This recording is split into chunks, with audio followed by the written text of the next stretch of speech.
Isabel Mendes Lopes, licenciada em Engenharia Civil, mestre em Transportes, líder parlamentar do LIVRE, co-porta-voz do partido, já o era com Rui Tavares, sê-lo-á agora com Jorge Pinto, desde o recente congresso, o 17º Congresso do LIVRE. É a nossa primeira convidada nas conversas de verão que vou ter nas próximas semanas com várias personalidades do país. Isabel, muito obrigado por ter aceito o nosso convite. Antes de mais, queria perguntar-lhe que nova etapa se abre agora no LIVRE. O LIVRE, agora a partir deste congresso, abre uma nova etapa muito focada em consolidar, em fazer crescer o partido, em ampliar o partido para que o partido se torne cada vez mais inevitável naquilo que é a política portuguesa.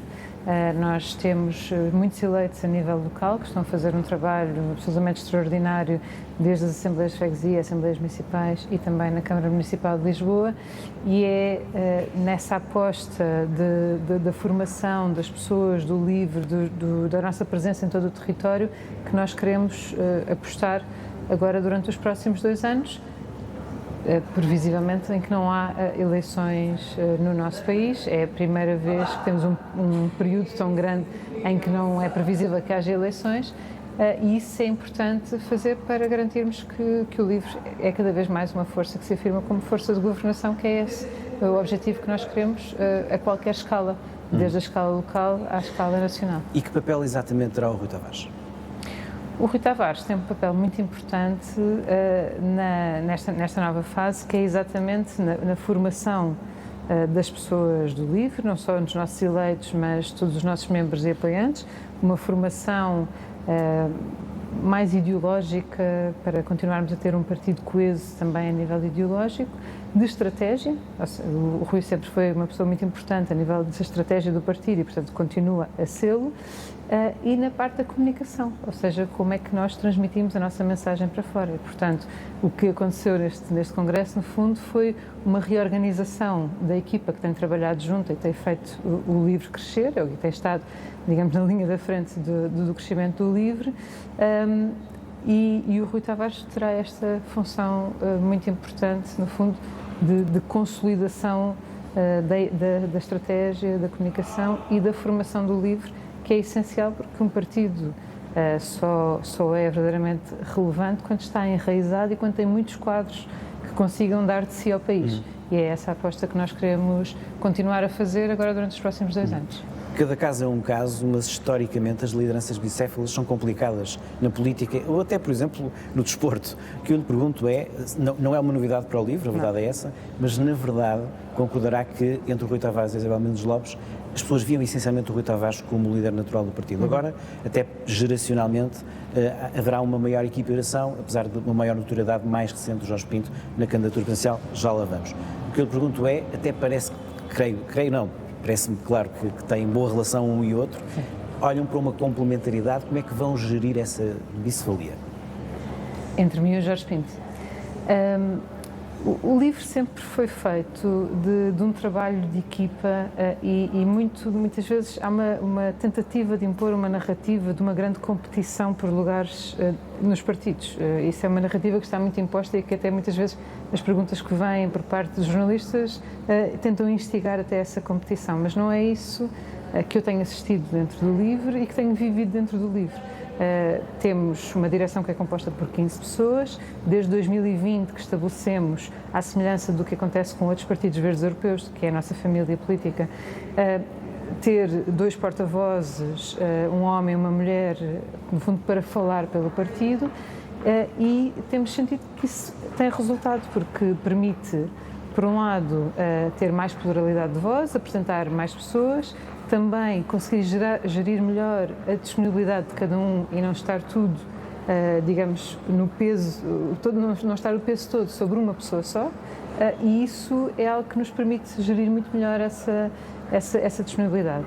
Para mim foi uma grande honra ser porta-voz com o Rui Tavares, já tinha sido antes eu com o Pedro Mendonça, e sempre foi muito bom nesse sentido que nós somos muito diferentes, tanto o Rui e eu, mas acabamos por nos complementar muito bem e temos uma ótima relação. E a mesma coisa com o Jorge Pinto.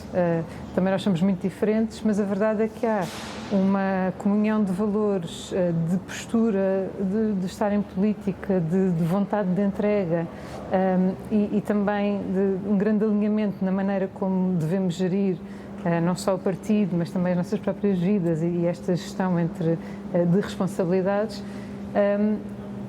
que eu acho que vai continuar a ser muito salutar. E, portanto, eu percebo às vezes a estranheza da tal direção bicéfala, mas a direção, na verdade, tem muito mais cabeças do que apenas duas. Os porta-vozes têm a responsabilidade de falar pelo partido. E eu tenho plena confiança nas palavras do Jorge e ele tem plena confiança nas minhas palavras e é isso que vai acontecer.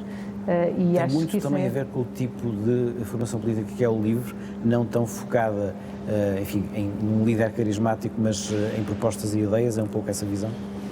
As pessoas são muito importantes em política, porque e isso não podemos descurar, porque ao darmos a cara, ao darmos a nossa voz pela política, também estamos, no fundo, a pedir a pessoas que confiem em nós enquanto pessoas, não é? Não é só as nossas ideias. E, portanto, nunca descuramos a importância de ter bons representantes, de ter coerência na mensagem que passamos e na maneira como a passamos, e isso acho que é importante. Por outro lado, sim, o livro faz muito de valores muito sólidos, de ideias muito sólidas, muito coerente entre si próprio, e isso acho que é uma das forças do partido. Tivemos também a sorte de ter o Rui Tavares como porta-voz, como principal candidato nas últimas eleições, nas várias últimas eleições que tivemos nos últimos anos, e o Rui é uma pessoa muito carismática também na maneira de passar a mensagem, e isso foi muito importante para o crescimento do partido. E agora continua a ser muito importante o Rui continuar a estar nesta questão estratégica e de formação, exatamente para conseguirmos que mais pessoas consigam fazer passar a mensagem e as ideias do partido. E é nisso que estamos focados. Isabel, nas legislativas do ano passado, o LIVRE foi a única formação à esquerda que subiu, teve mais de 4%, teve mais de 250 mil votos, ficou bastante à frente da CDU e do Bloco de Esquerda. Depois, nas presidenciais, o Jorge Pinto tem um resultado muito abaixo dos candidatos da CDU e do Bloco de Esquerda, e de algum modo pareceu na dinâmica da sua campanha que acabou por endossar os votos de António José Seguro, mas foi o voto. Se isso não foi contraproducente, não teria sido melhor desistir? Eu acho que é importante termos consciência de que estas eleições presidenciais acontecem num contexto muito específico. São as primeiras eleições presidenciais em que, passados 20 anos, há a possibilidade de haver um candidato à esquerda, um Presidente da República à esquerda. Acontecem num contexto em que, na prática, o nosso regime está em perigo, em que há uma ameaça constante de uma revisão constitucional profunda e, portanto, o LIVRE sempre defendeu que seria necessário haver uma candidatura alargada e plural à esquerda, que defendesse intransigentemente o regime, o nosso Estado democrático, o Estado de Direito e que fosse muito claro em relação a estes avanços contra a nossa Constituição. O que aconteceu foi que essa candidatura não aconteceu. Nós tentámos de várias formas que acontecesse, mas não aconteceu. E quando já bastante avançados no tempo, se começou a perceber que não havia nenhuma candidatura que representasse o espaço que representou, na verdade, o LIVRE, que é o espaço da esquerda verde europeia. Então, o Jorge Pinto, porque lá está, não é o partido que decide avançar como candidato, as eleições presidenciais são eleições individuais. E o Jorge Pinto teve a generosidade, no fundo, de se apresentar como candidato e de dizer: acho que é preciso haver uma representação do nosso espaço político, é preciso haver alguém que traga para cima da mesa temas que são essenciais de serem discutidos nestas eleições e, portanto, eu avanço. E o LIVRE depois decidiu apoiar o Jorge Pinto. E ainda bem que o Jorge Pinto o fez, porque se o Jorge Pinto não tivesse estado nestas eleições, o tema da revisão constitucional não tinha sido tão falado como foi falado. O Jorge Pinto, no fundo, fez com que alguns dos candidatos se posicionassem claramente em relação à revisão constitucional, o que é que fariam ou não, inclusive o próprio Presidente da República, mas não só, também sobre regionalização, ou seja, há temas que não teriam sido temas de campanha se o Jorge não tivesse participado como candidato a estas eleições. E depois o que é que se começou a perceber? À medida que a campanha ia avançando e ia-se conhecendo as sondagens, começou-se a perceber que havia um risco muito claro de passarem à segunda volta dois candidatos que não se revêem nesta Constituição, que são André Ventura e Coutinho de Figueiredo. E isso era um cenário terrível para o país, do nosso ponto de vista, do ponto de vista do Jorge.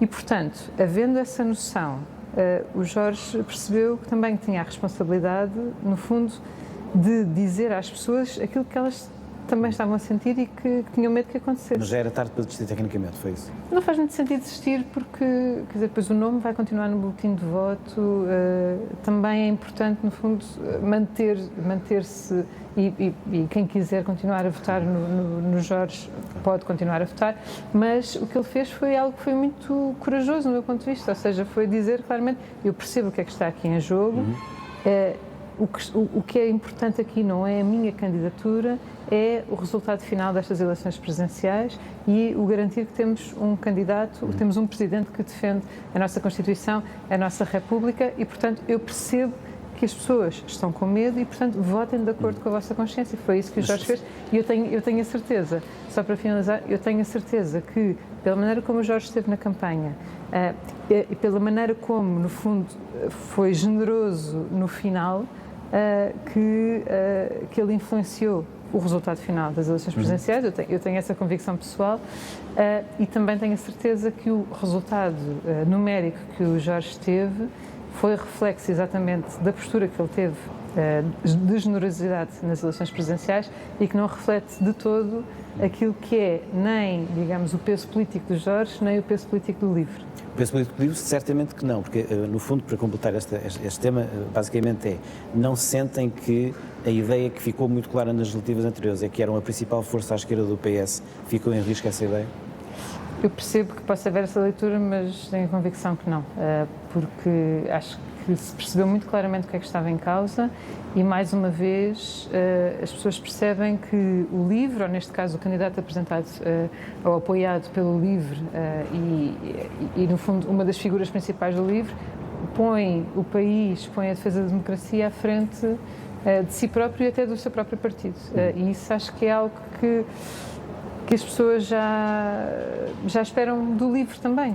É algo que vem também na continuidade daquilo que tem sido a postura do Rui Tavares, como pessoa mais conhecida do LIVRE, e que, na verdade, há vários momentos em que o LIVRE tem tido essa postura e o Jorge Pinto teve mais uma vez essa postura. Portanto, eu acho que o que vai ficar, digamos, a médio prazo é, por um lado, uma satisfação de mais pessoas terem conhecido o Jorge Pinto, e isso é importante também, e também a noção da responsabilidade que o Jorge teve perante estas eleições que eram tão duras, tão perigosas para a nossa democracia. Eu acho que isso vai ficar. Vamos falar de ideias e propostas. Antes do mais, o que a esquerda deve e pode fazer para travar uma certa onda de crescimento da extrema-direita que parece perpassar pelos países europeus e pelos Estados Unidos, embora não de forma literal. Houve, curiosamente, até nos últimos tempos, alguns casos em contrário, nomeadamente na Hungria e outros casos. De todo modo, a corrente parece ser essa, não é? Eu acho que é importante nós recuperarmos aquilo que é um certo entusiasmo, uma certa esperança pelo futuro e garantirmos que as expectativas que são normais não sejam goradas. E isso passa, por um lado, por sermos muito intransigentes em relação à defesa das nossas instituições. Portanto, nós temos democracia, temos de garantir que as instituições funcionam e depois, por outro lado, é preciso entregar coisas, é preciso garantir que há as condições políticas e há a coragem política e há a vontade política para efetivamente melhorar a vida das pessoas e as pessoas saberem que agora podem melhorar e mais à frente vão continuar a poder melhorar e que têm esperança no futuro. E isso faz atacando, por exemplo, os problemas da desigualdade, garantindo que as pessoas não vivem frustradas com a sua própria vida, porque se nós virmos a vida que todos levamos, muitas pessoas vivem mais precárias do que os seus próprios pais. Não sabem se conseguem chegar ao fim do mês, não sabem se conseguem manter o emprego durante muito tempo, se conseguem comprar uma casa. Nada disto faz muito sentido se nós pensarmos na evolução tecnológica que temos, na evolução da humanidade que tivemos, na riqueza que conseguimos produzir não faz sentido termos uma série de problemas que temos atualmente. E, portanto, isso só significa que as opções políticas têm sido más e têm sido mal dirigidas. E isso gera necessariamente um descontentamento e uma descredibilização da política que depois alimenta a extrema-direita, que também não vai resolver nada, porque isso é muito visível em todos os projetos da extrema-direita, são projetos de autopoder para se alimentarem a si próprios e não têm verdadeiramente uma proposta construtiva para a sociedade. Alimentam-se um bocadinho, alimentam-se muito das divisões, do ódio e é isso que é o objetivo. Mas a esquerda ainda não conseguiu encontrar... tem essa responsabilidade. A esquerda não conseguiu encontrar ainda a mensagem e a forma de aproveitar o novo ecossistema até tecnológico, porque claramente parece ser a extrema-direita a conseguir aproveitar isso. A esquerda ainda não conseguiu fazê-lo. Está a falar das redes sociais, por exemplo? Também, sim. Então, temos aqui dois parâmetros. Então, redes sociais. O ódio vende muito mais do que, digamos, as soluções construtivas, até o próprio amor, o carinho, a empatia, tudo isso é muito menos viral do que o ódio. E, portanto, é muito mais fácil conseguir chegar a mais pessoas quando fazemos mensagens, mesmo que sejam mentirosas, de ódio, que geram reações viscerais, e é aí que a extrema-direita vinga. Portanto, mas isso não é a forma que nós acreditamos fazer política. O que nós consideramos é exatamente a política tem de recuperar a confiança das pessoas, tem de recuperar a sua credibilidade e, portanto, isso tem de ser feito com mensagens que sejam construtivas e que sejam, no fundo, alinhadas com a sociedade que nós queremos, que é uma sociedade construtiva, empática, solidária, etc, etc. E, portanto, essa é a questão das redes sociais. Depois há a questão da tecnologia. E aí eu acho que uma das coisas que tem feito o livro crescer, lá está, e isso é uma das questões, como é que a esquerda cresce, o livro tem crescido, é conseguirmos perceber quais é que são os problemas que as pessoas têm nas suas vidas, quais são os problemas que em termos de sociedade nós temos e como é que os podemos resolver. E temos apresentado uma série de questões. E, por exemplo, só assim, resumidamente, quando falamos da semana de 4 dias... Sim, quando falamos da semana de 4 dias, é exatamente... A lógica é, nós temos as 40 horas semanais, os 5 dias por semana, que foram definidos no século XX, depois de uma série de evoluções tecnológicas. Desde então tivemos uma revolução tecnológica ainda maior. Hoje demoramos poucos minutos a fazer uma coisa que às vezes demorávamos semanas a fazer. Como é que nós estamos a usar esta inovação tecnológica para garantir uma melhor qualidade de vida para todas as pessoas? Como é que não temos todos as condições para trabalhar menos horas, para conseguir estar mais tempo com a nossa família, connosco próprios, para fazermos as coisas que gostamos, até porque isso nos faz sermos melhores nos nossos próprios trabalhos. Portanto, o que todos os estudos mostram é que trabalhar menos também permite que sejamos mais produtivos. E, portanto, também é uma medida de produtividade. E por isso é que temos trazido tanto, e acho que este tipo de medidas para cima da mesa, e acho que é por aí também que a esquerda tem de crescer, que é apresentar, no fundo, soluções novas para problemas ou para oportunidades que existem, e não estar só, digamos, na defensiva dos direitos que nos querem tirar, que é muito importante estarmos na defensiva, mas nós não podemos viver só na resistência, porque isso, às tantas, torna-se até muito cansativo. Até preciso apresentar propostas. E depois, uma coisa que a extrema-direita, na verdade, faz é que há tipo uma rede de autocracias e de autocratas pelo mundo todo que se alimentam também da grande desigualdade que nasce exatamente da evolução tecnológica. E, portanto, quando temos Donald Trump a ser apoiado, mesmo que subrepticiamente, por Elon Musk, por Jeff Bezos, por todos os magnatas da inovação tecnológica, e temos os próprios magnatas da inovação tecnológica a lucrarem com o ódio que a própria extrema-direita promove nas redes sociais. Portanto, tudo isto é uma teia que está montada e que é preciso desconstruir. E, portanto, também aí, na questão da regulação da tecnologia, na regulação da inteligência artificial, na regulação das redes sociais, na regulação de quem é que tem os dados, de como é que a informação é gerida, aí a esquerda também tem um papel muito importante, porque... E não é uma contradição ser neste momento a extrema-direita e não a esquerda ganhar eleitoralmente com a desigualdade? Supostamente o combate às desigualdades estaria mais associado à esquerda?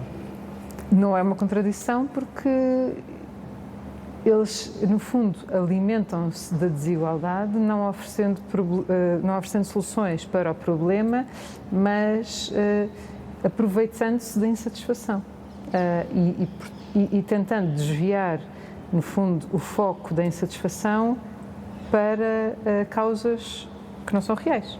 E, portanto, por isso é que, como é que os autoritários crescem?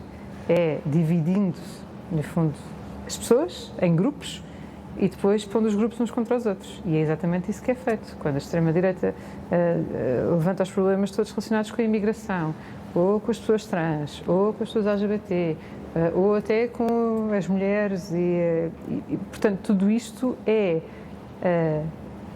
no fundo, dar soluções simples para a desigualdade, para a insatisfação que existe com as condições de vida que as próprias pessoas têm, mas que não são reais e que minam exatamente o tecido social que nos faria mais fortes para conseguirmos, no fundo, ter um regime mais democrático, termos mais lutas coletivas pelo bem de todos e portanto, no fundo, eles lucram com a desigualdade, mas sem oferecer as soluções para resolver essa desigualdade e na verdade, aprofundando a desigualdade. Porque depois vamos ver quem é que são os grandes financiadores da extrema-direita, são exatamente os mais poderosos, quem tem mais dinheiro, porque estão interessados em manter esta desigualdade que é crescente. E isso a extrema-direita nunca fala. Alguns dos principais posicionamentos e bandeiras do livro são, curiosamente, temas que têm um grande, eu não diria consenso, mas um grande apoio na sociedade portuguesa e europeias, sendo um partido europeísta. Portugal é um país muito europeísta e um partido verde, ecologista, e essa é uma preocupação cada vez maior identificada na população. O que lhe pergunto é se, de algum modo, não há uma forma de o partido poder aproveitar melhor esse caminho, porque, na verdade, a representação que tem ainda está longe daquilo que esses temas representam na sociedade. Eu acho que o caminho se vai fazendo e é importante também haver um crescimento sustentado do partido, até para conseguirmos depois dar resposta ao desafio do crescimento, que é sempre algo que é importante os partidos conseguirem, no fundo, serem sustentáveis para conseguirem devolver aquilo que querem à sociedade. E é esse o caminho que o livro tem feito. Apesar de tudo, crescemos muito nos últimos anos. Temos estruturas em praticamente todo o território nacional, temos muitas pessoas do LIVRE na diáspora, seja na Europa, seja no resto do mundo, e portanto eu acredito que nas próximas eleições, seja legislativas, seja europeias, seja autárquicas, o LIVRE vai continuar a crescer. E esse crescimento sustentado é também aquilo que nos permite sermos mais sólidos e garantir que estamos daqui a 20 anos, daqui a 30 anos, porque esse é o objetivo.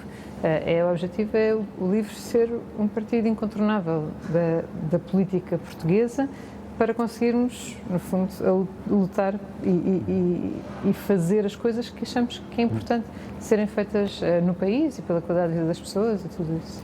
E da Europa também. Na altura em que há uma agressão da Rússia a um país europeu, a Ucrânia, um país que quer entrar na Europeia e é um país europeu, isso não é de algum modo um tema que, não diria divide, mas fragmenta uma parte da esquerda portuguesa? Há uma parte da esquerda portuguesa, sei que não está no livro, mas há uma parte da esquerda portuguesa que não vê isso como uma coisa muito clara, faz uma equiparação entre agressor e agredido. Isso é um tema que nesta fase, pelo menos, impede uma maior união e uma maior convergência da esquerda portuguesa? Os partidos são todos diferentes e temos sempre causas que nos unem e causas que não nos unem. E a questão exatamente do direito internacional e da posição em relação à guerra na Ucrânia é claramente ou em relação até à própria participação de Portugal na NATO. Portanto, há uma série de temas que não são consensuais à esquerda, mas isso é natural porque os partidos são diferentes. E para nós é muito claro, ou seja, qualquer violação do direito internacional, qualquer violação da integridade territorial têm de ser condenadas, independentemente de quem seja o agredido, quem seja o agressor, e qualquer violação dos direitos humanos também tem de ser condenada, independentemente de quem comete essa agressão e sobre quem a agressão é cometida. E por isso é que somos muito críticos da invasão da Rússia pela Ucrânia, mas também somos muito críticos do governo de Israel e da posição da Comissão Europeia em relação àquilo que está a acontecer na Palestina, têm sido muito pouco focais, muito pouco intransigentes com algo que é absolutamente inaceitável. E até do nosso próprio governo também tem sido muito pouco E até que grau o livro vai apoiar o rearmamento europeu, que vai implicar custos internos, obviamente? O que nos parece importante é que haja uma estratégia comum de defesa europeia e isso implica, no fundo, cada país investir na sua própria defesa, mas sempre de forma coordenada entre todos os países da União Europeia, para garantirmos termos escala de defesa. Esse investimento, primeiro, nunca pode pôr em causa o reforço do Estado Social, o reforço até da transição ecológica, porque tanto um Estado Social forte e a transição ecológica são também elas medidas de defesa, e nunca nos podemos esquecer disso, e o próprio investimento em tecnologia de defesa deve também, no fundo, alimentar outras áreas, seja de proteção civil, seja outras áreas da nossa sociedade. E depois também deve, isso nunca pode ser descurado, ser muito com base em tecnologia europeia, em indústria europeia, porque também não podemos estar dependentes de tecnologia ou de fornecimento que vem de países em que às tantas não podemos confiar. E, portanto, estamos com esse problema. Neste momento temos um mundo em que o direito internacional há grandes dúvidas em relação ao direito internacional e em relação à confiança que aliados históricos podem ou não ter uns nos outros. E, portanto, é muito importante também que a Europa, no fundo, ganhe escala e ganhe autonomia, ganhe capacidade de se defender. E isso implica uma muito maior coordenação entre os Estados-membros. O LIVRE vê como natural, em próximas legislaturas, por exemplo, integrar um governo liderado pelo Partido Socialista? O que me parece importante é garantir que haja soluções de governação a todas as escalas, e aí desde a escala da freguesia até à escala nacional, que tragam um programa concreto para, no fundo, garantir que Portugal vai no modelo do novo modelo de desenvolvimento que seja sustentável a nível económico, consigamos passar para um modelo que seja apoiado verdadeiramente no conhecimento, na tecnologia, na própria reindustrialização verde do país e, com isso, melhorar a qualidade de vida das pessoas, garantir que resolvemos, de facto, o problema de pobreza extrema que continua a existir em Portugal e numa série de outras áreas. Portanto, é nisso que nós estamos focados. Depois, a forma de o fazermos, bem, seja em termos de soluções de governação, é algo que se vê, mas sempre com base num programa que seja muito claro em relação aos objetivos e à forma de conseguir esses objetivos. Na parte final da entrevista, questões mais quase, não é de sim ou não, mas mais diretas. Porquê que está na política? Essa é uma boa pergunta. É sempre uma resposta um bocadinho clichê, mas é de facto para mudar as coisas, para sentir que não estou acomodada, no fundo, a queixar-me daquilo que devia ser diferente e estou a ter uma parte a tentar mudar as coisas com pessoas que acreditam, digamos, nos mesmos objetivos que eu e na mesma forma de trabalhar que eu. E vê-se na política muito mais anos ou tem outros objetivos? Acho que, não sei, acho que enquanto sentir que posso dar o meu contributo e que o meu contributo é relevante e que continuo também a gostar de fazer política, porque tem sido um prazer enorme criar o LIVRE, fazer o LIVRE crescer e agora sentir que estou a dar este contributo, lá está, com estas pessoas todas que compõem o LIVRE, tem sido também um grande prazer, portanto também isso é muito motivador. E depois ver coisas concretas a acontecer que nós trouxemos para cima da mesa, como o Passo Ferroviário Nacional, ou o subsídio de desemprego para vítimas de violência doméstica, ou o projeto piloto da semana de 4 dias, que entretanto foi interrompido, ou o programa 3C, Casa Conforto e Clima, em garantir que as pessoas conseguem remodelar as suas casas para não passarem frio nem calor. E portanto é uma grande satisfação ver coisas concretas que nós trouxemos a serem implementadas, isso é muito bom. É injusta a opinião que os portugueses têm sobre os deputados?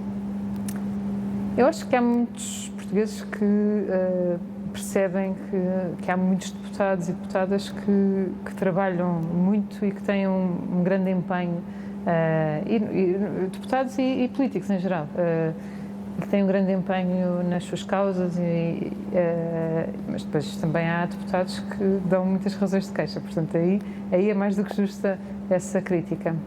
Mas acho que de forma geral é preciso de facto recuperar a confiança na política, porque política somos todos nós, todos nós somos políticos, pois há uns que estão, digamos, em lugares eleitos com a capacidade ou o poder de conseguir fazer coisas, e temos de recuperar essa confiança na política, até para atrair mais pessoas para a política, porque nós precisamos de mais pessoas na política e de mais renovação também na política. Consegue indicar algum político de outro partido que admire particularmente?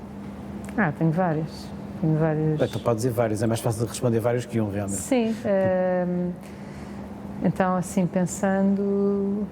Portanto, tenho uma admiração grande pelo Pedro Delgado Alves, do PS, pela Marisa Matias, do Bloco de Esquerda. Sim, a lembrar-me, assim, de repente. Alguém de direita ficava-lhe bem. Sim, estou a pensar.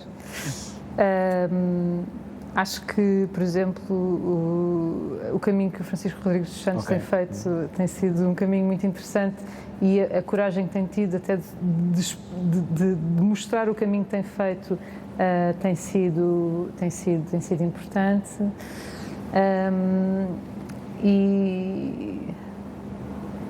E pronto, certeza, quando a entrevista acabar, vou-me lembrar de imensas pessoas. Mas, por exemplo, Jorge Moreira da Silva, tenho uma grande admiração pelo Jorge Moreira da Silva. Acho que tem feito um trabalho excepcional e, novamente, tem sido alguém que tem sido muito vocal em relação aos valores e à defesa dos direitos humanos, e, portanto, é algo que eu tenho uma grande admiração pelo Jorge Moreira da Silva. E na história da democracia portuguesa, o primeiro-ministro e o presidente que mais admira? Isso é difícil. Então, o presidente será o Jorge Sampaio. Primeiro-ministro,